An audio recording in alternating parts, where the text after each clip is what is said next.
Selamat datang kembali sahabat ekonomi. Saya Muhammad Maulana Zulfikar dengan NIM 71014213253, dan dalam video kali ini saya akan membahas sebuah berita yang tengah mencuat dalam ekonomi global, yaitu Amerika Serikat yang terancam untuk gagal bayar utang, teman-teman. Sebelum kita terjun lebih dalam ke berita ini, mari kita pahami terlebih dahulu mengapa berita ini sangat penting dan apa sih yang sebenarnya sedang terjadi itu. Amerika Serikat adalah negara dengan ekonomi terbesar di dunia dengan utang nasional yang sangat besar juga. Selama bertahun-tahun, Amerika Serikat telah meminjam dana untuk membiayai berbagai program dan proyek termasuk kesehatan, infrastruktur, pendidikan, dan pertahanan nasional. Lalu, apa sih yang sebenarnya sedang terjadi? Mengapa Amerika Serikat ini terancam untuk gagal bayar utang? Nah, pertama-tama mari kita lihat dulu teman-teman, apa yang dimaksud dengan gagal bayar utang. Hal tersebut terjadi ketika seorang peminjam, dalam hal ini pemerintah Amerika Serikat ya teman-teman, tidak mampu membayar bunga atau pokok utangnya pada waktu yang telah ditentukan. Ini bisa memiliki dampak yang sangat serius, termasuk penurunan kredibilitas ekonomi suatu negara di mata pasar global. Dikutip dari CNBC Indonesia, Amerika Serikat kembali terancam gagal bayar utang dalam waktu dekat. Hal tersebut diungkapkan oleh Menteri Keuangan Amerika Serikat, yaitu Janet Yellen, yang bahkan sudah mewanti-wanti sejak tahun lalu. Nah, dari tahun ke tahun sebenarnya jumlah utang negara adikuasa ini memang terus meningkat teman-teman, disebabkan oleh defisit fiskal yang terus membengkak dan semakin terakselerasi memasuki abad ke-21. Nah, diketahui utang Amerika Serikat itu menembus sekitar 31 triliun US dollar teman-teman, atau untuk dirupiahkan itu sekitar 460.000 triliun rupiah ya teman-teman. Dan itu berpatokan pada kurs pada Oktober tahun lalu. Nah, Amerika Serikat ini semakin dihantui oleh kemungkinan gagal bayar utang jika Kongres tidak menaikkan batas utang. Menteri Keuangan Amerika Serikat menyebutkan bahwa pemerintah bisa jadi kehabisan dana untuk memenuhi kewajiban paling cepat pada tanggal 1 Juni 2023, teman-teman. Hal ini disampaikan saat adanya ketidakpastian mengenai pembayaran dan penerimaan pemerintah Partai Republik yang dipimpin oleh Ketua DPR Amerika Serikat. Kevin McCarthy selaku Ketua DPR Amerika Serikat ingin memutar pengeluaran pemerintah dengan memotong pengeluaran sebesar 4,5 triliun dolar Amerika Serikat. Namun, di sisi lain, pemerintah Amerika Serikat, yaitu Joe Biden dan Partai Demokrat, masih enggan untuk menerima usulan tersebut, teman-teman. Kebutuhan politik inilah yang membuat Amerika Serikat semakin dekat dengan krisis dan membuat banyak tekanan, khususnya di bidang keuangan, teman-teman. Nah, saat ini Ketua DPR Kevin McCarthy tadi mengerti bahwasannya ia mengatakan kepada pihak yang masih belum mencapai kesepakatan mengenai anggaran pemerintah dengan baik. Sebelumnya Kevin McCarthy ini telah melontarkan rencana untuk menaikkan paku utang atau batas utang sebesar 1,5 triliun dolar Amerika Serikat, teman-teman. Namun dengan melipat gandakan potongan pengeluaran sebesar 4,5 triliun dolar Amerika Serikat, yang hingga saat ini sih masih dalam proses negosiasi ya teman-teman. Jadi masih alot nih Ketua DPR Amerika Serikat untuk menegosiasi hal tersebut gitu.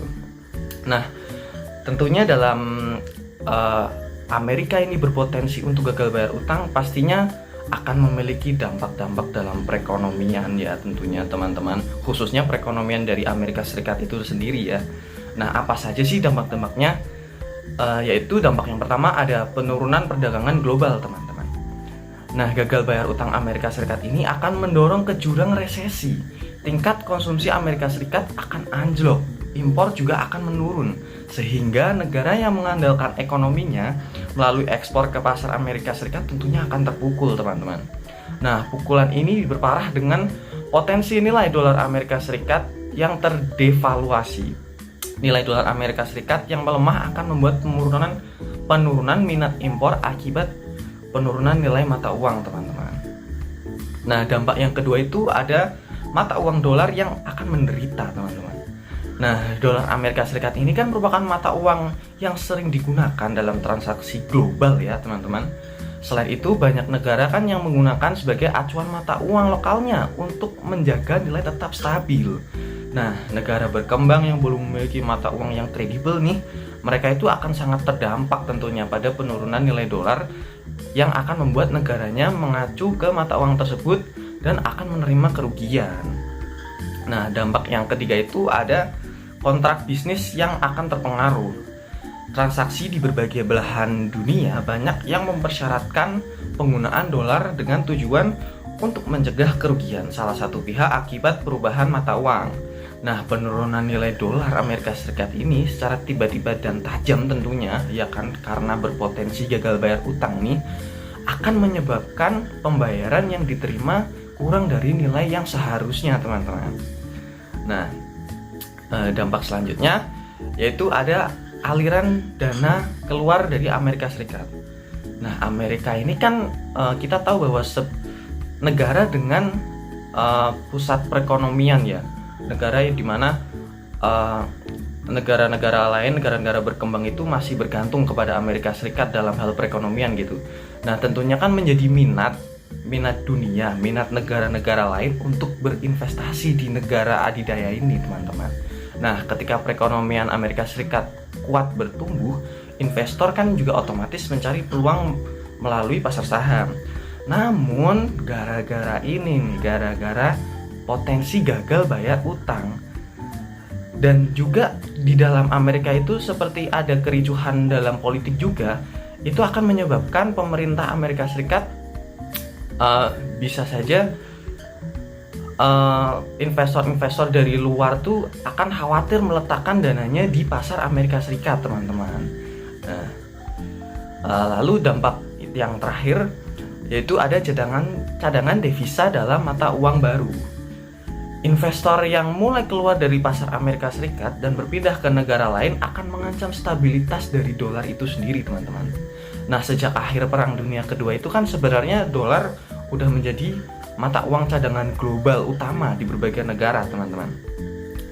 Mata uang cadangan itu apa sih? Mata uang cadangan itu adalah uang yang dipegang bank sentral suatu negara untuk memfasilitasi perdagangan global, untuk memenuhi kewajiban utang, dan mempengaruhi nilai mata uang domestik. Nah, sejak akhir Perang Dunia Kedua, dolar menjadi mata uang cadangan global utama di berbagai negara. Hal ini menyebabkan pemerintah dolar global yang konstan dan memungkinkan pemerintah Amerika Serikat meminjam dengan tingkat suku bunga yang lebih rendah. Pesaing global Amerika Serikat termasuk China dan Rusia ya, salah duanya selama bertahun-tahun menyarankan untuk diversifikasi dalam cadangan mata uang seperti euro atau renminbi.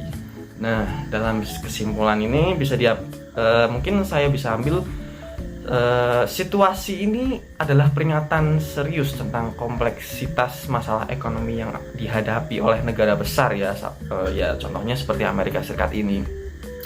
Nah, mungkin dari kita bisa terus memantau perkembangan situasi ini dan melihat bagaimana sih pemerintah Amerika Serikat itu akan menangani permasalahan ini gitu ya. Nah, baik, itu saja. Terima kasih telah menonton video ini. Jangan lupa untuk tinggalkan komentar di bawah dengan pendapat Anda tentang krisis utang Amerika Serikat ini. Sampai jumpa di video berikutnya. Bye-bye.